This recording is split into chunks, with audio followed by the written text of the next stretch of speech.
રોજમદાર કર્મચારીઓ કોન્ટ્રાક્ટ કર્મચારીઓને કાયમી કરવા બાબતે મહત્વના સમાચાર સામે આવી રહ્યા છે. લાંબા સમયથી કામ કરતા રોજમદાર કર્મચારીઓને હવે કાયમી કરવા બાબતે કોંગ્રેસ સરકાર દ્વારા માંગ કરવામાં પણ આવી છે અને કોર્પોરેશનમાં કામ કરતા કર્મચારીઓને કાયમી કરવા બાબતે પત્ર પણ લખીને આપવામાં આવ્યો છે. વિગતવાર માહિતી શું છે તેના પર એક નજર કરીએ. નમસ્કાર મિત્રો, સ્વાગત છે તમારું અમારી યુટ્યુબ ચેનલમાં.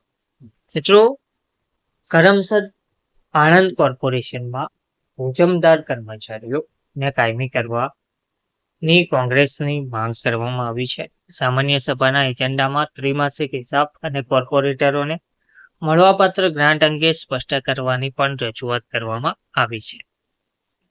કરમસદ આણંદ મહાનગરપાલિકાના કમિશનરને આણંદ જિલ્લા કોંગ્રેસ સમિતિના પ્રમુખ અને કોર્પોરેટર અલ્પેશ પટિયાર, માનપાન કોર્પોરેટરો તથા કોંગ્રેસના કાર્યકરોએ આવેદનપત્ર આપી મહાનગરપાલિકામાં વર્ષોથી રોજમદાર, કોન્ટ્રાક્ટ અને ફિક્સ પગાર ધોરણ હેઠળ ફરજ બજાવતા કર્મચારીઓને કાયમી કરવાની માંગ ઉઠાવી છે.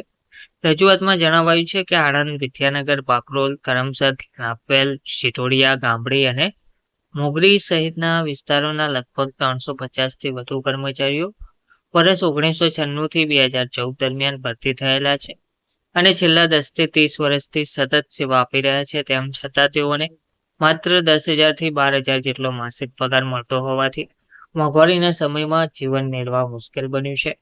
રાજ્ય સરકાર સમક્ષ દરખાસ્ત મોકલી આવા કર્મચારીઓને કાયમી કરી યોગ્ય પગાર ધોરણ આપવાની માંગ કરવામાં આવી છે. આ ઉપરાંત 31 જુલાઈ 2026ના રોજ યોજાનારી મહાનગરપાલિકાની સામાન્ય સભા અંગે પણ કોંગ્રેસે રજૂઆત કરી હતી.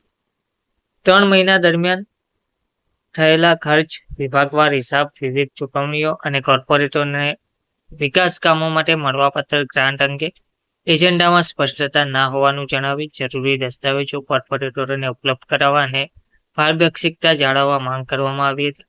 કોંગ્રેસના આગેવાનો અને કાર્યકરોએ લોકહિતના મુદ્દાઓને પ્રાથમિકતા આપવા તંત્રને અનુરોધ પણ કર્યો હતો.